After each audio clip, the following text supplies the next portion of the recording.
प्रश्न। आत्मज्ञान, सत्य ज्ञान की उपयोगिता क्या है? आजकल सभी विषयों की उनकी उपयोगिता के मापदंड से नापा जाता है। अर्थात संक्षेप में यह कि इसे इससे कितने रुपए, कितने आने और कितने पैसों का लाभ होगा। लोगों को इस प्रकार प्रश्न करने का क्या अधिकार है? क्या सत्य को भी उपकार या धन के मापदंड से नापा जाएगा? मान लो कि इसकी कोई उपयोगिता नहीं है, तो क्या इससे सत्य घट जाएगा?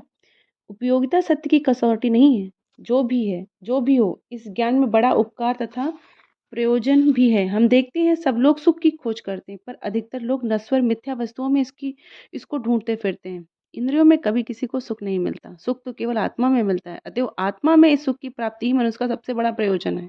और एक बात यह है कि अज्ञान ही सब दुखों का कारण है, और मूलभूत अज्ञान तो यही है कि जो अनंत स्वरूप है वह अपने आप को शांत मानकर रोता है, चिल्लाता है। समस्त अज्ञान का आधार यही है कि हम अविनाशी, नित्य, शुद्ध, पूर्ण आत्मा होते हुए भी ये सोचते हैं कि हम छोटे छोटे मन हैं, हम छोटी छोटी देह मात्र हैं। यही समस्त स्वार्थपरता की जड़ है। जो ही मैं अपने को एक क्षुद्र देह समझ बैठता हूँ, त्यों ही मैं संसार के अन्य अन्य अन्य शरीरों के सुख दुख की कोई परवाह न करते हुए अपने शरीर की रक्षा में उसे सुंदर बनाने के प्रयत्न में लग जाता हूँ। उस समय मैं तुमसे भिन्न हो जाता हूँ। ज्यों ही यह भेद ज्ञान आता है, त्यों ही वह सब प्रकार के अमंगल के द्वार खोल देता है और सर्वविध दुखों की उत्पत्ति करता है।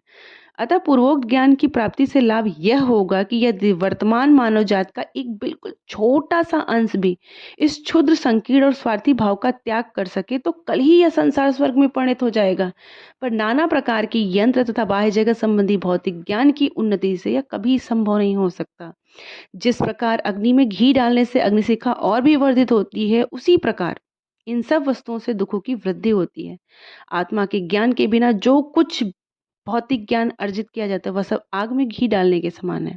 उससे दूसरों के लिए प्राण उत्सर्ग कर देने की बात तो दूर ही रही, स्वार्थी लोगों को दूसरों की चीजें हर लेने के लिए, दूसरों के रक्त पर फूलने फलने के लिए एक और यंत्र और एक और सुविधा मिल जाती है।